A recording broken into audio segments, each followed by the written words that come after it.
A new film called Planet Israel is about to be released.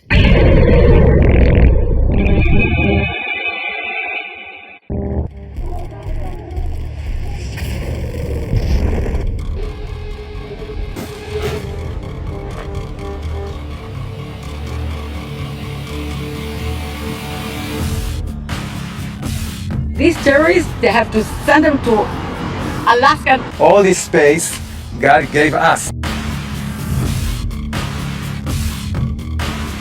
This created this kind of parallel universes or parallel realities.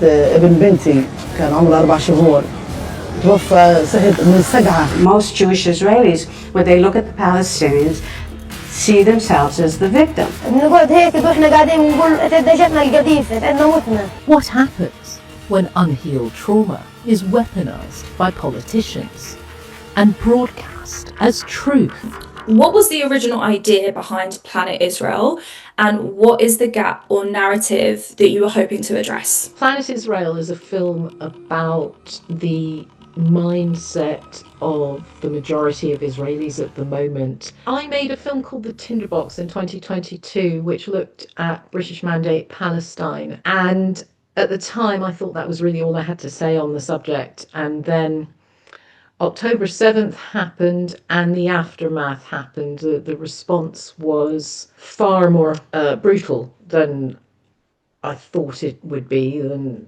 anything that had come before, even though these were often disproportionate. And I saw a Pew Research poll which said that 73% of Jewish Israelis effectively supported the way the war was being fought in Gaza. And that broke down to around half of those thinking that the level of response was about right, and the other half thinking that the level of response was not enough. I couldn't understand how anybody as horrible as October 7th was could think that that was okay. And so I decided to make a film about it. These terrorists, they have to send them to Alaska. All this space God gave us. And you don't think the Palestinians are afraid? What I thought I was making a film about, my opening hypothesis was that this was probably 70% about inherited Jewish trauma and 30% about nasty politics. It really was a classical investigation in that sense, and other doors kept opening and the picture kept getting more complicated and darker as I went. Are we so trapped in our own history of suffering that we can't see when we hold the power? When we're the ones causing harm? Or is something very different going on? You described the film as moving from trauma into something darker. What was the most unsettling discovery you made? I think there were two things that were big surprises. I mean, it was pretty obvious, and was reconfirmed by Danny Bartel that there is a certain amount of, I have to call it brainwashing really, that goes on over there. He described walking into his granddaughter's school in a wealthy suburb of Tel Aviv, which is supposed to be liberal, and seeing on the wall a map of Greater Israel.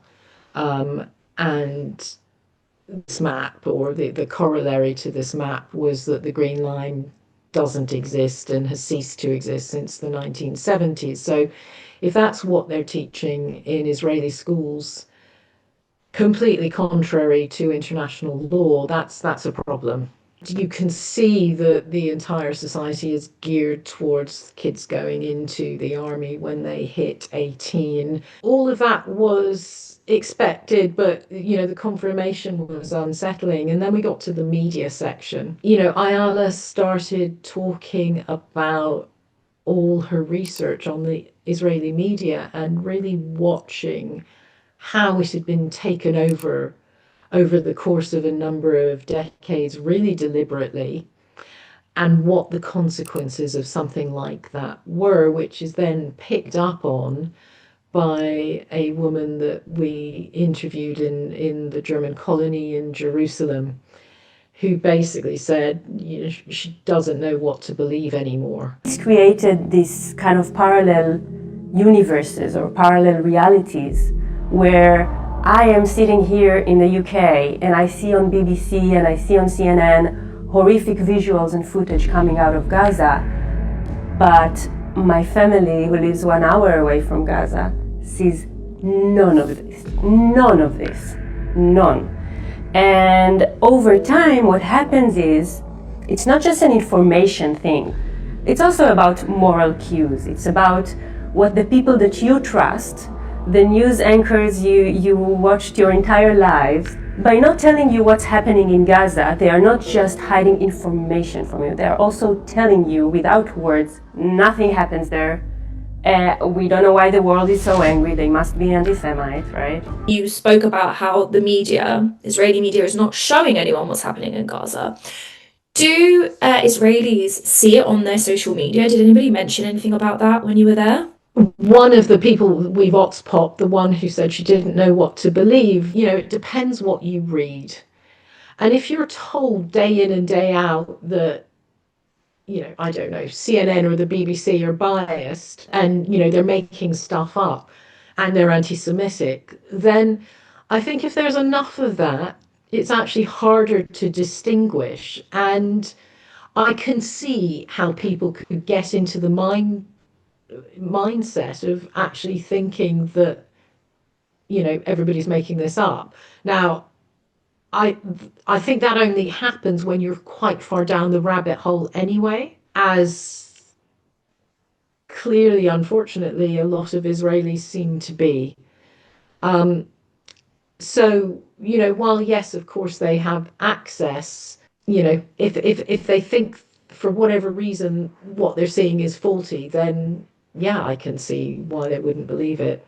Something that I've felt since I was little, which is that Jews have a default setting as victims. And, you know, we know from epigenetics, which is the sort of hot rising science, that this kind of fear is heritable. It does get passed down through the generations. But that doesn't mean you need to take it.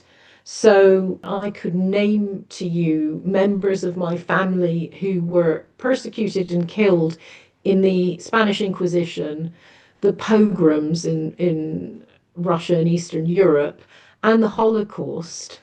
That does not mean that I am a victim sitting here today.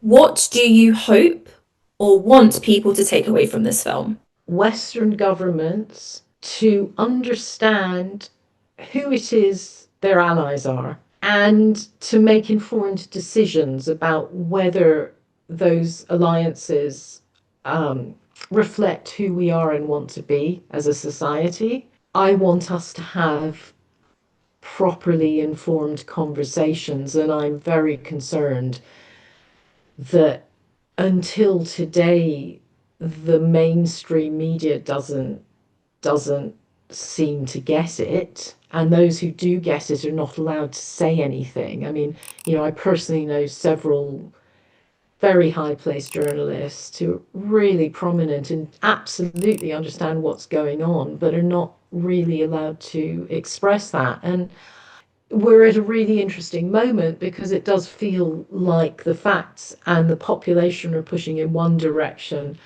and the politicians and mainstream media are trying to hold the form, as it were. But at a certain point, I don't think you can hold back the tide. And if the facts are on our side, you know, things will have to change. The political norms and media norms will have to change.